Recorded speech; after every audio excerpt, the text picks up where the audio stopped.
So for this portion of the unit, we're going to cover soups. So we're going to look at the types of soups and how to make them. So one of the main thing are some tips on preparing soups.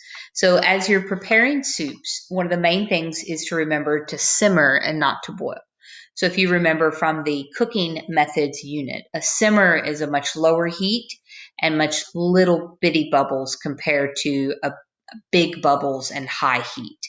There are a lot of things that can happen to a soup if you boil them and you boil them hard. They can burn and scorch on the bottom. They can break, and I'll cover breaking or curdling on a different slide. And they can get bitter and bad flavors from stock.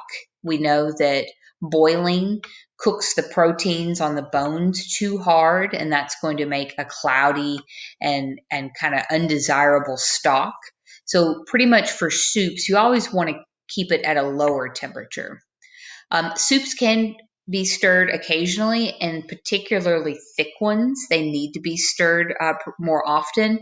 This will help prevent scorching on the bottom as well.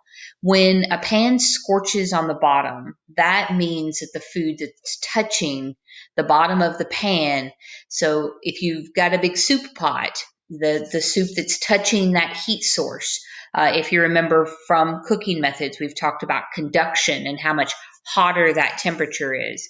And so down there at the bottom of the pan, you have soup that's touching the heat source with direct heat contact, and that is more likely to burn. So if you continue to take a spoon and stir it around, you can prevent that. You also want to check your liquid level to make sure that you don't lose too much liquid. You can also add chopped herbs, some lemon juice or lime juice, or hot peppers if you want a brighter flavor. And for finishing techniques, after you cool soup, just like stock, you can take the fat off the top and degrease the soup and get that fat off, and either use it or discard it depending on what you want. And then you can garnish before serving too. A garnish always makes things, it can be both an attractive addition, but it can also be something that adds flavor. For example, my potato soup. I like to make a pureed soup, which we'll talk about on a different slide, but I really enjoy putting cheese and bacon and sour cream and sliced green onions. So not only are they attractive on top of the soup, but they also add some flavor.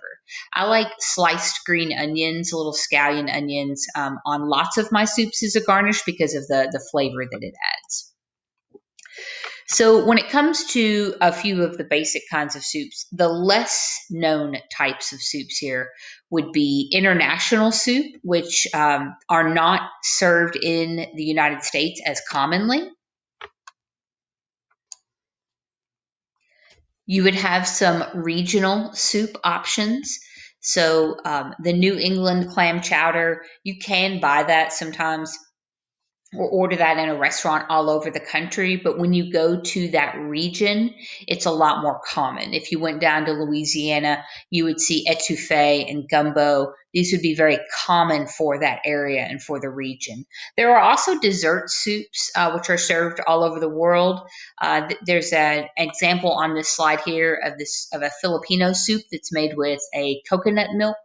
And then you can also have cold soups like gazpacho, which is kind of like salsa. It's got like tomatoes and chopped vegetables, but it's not cooked and it's not served hot.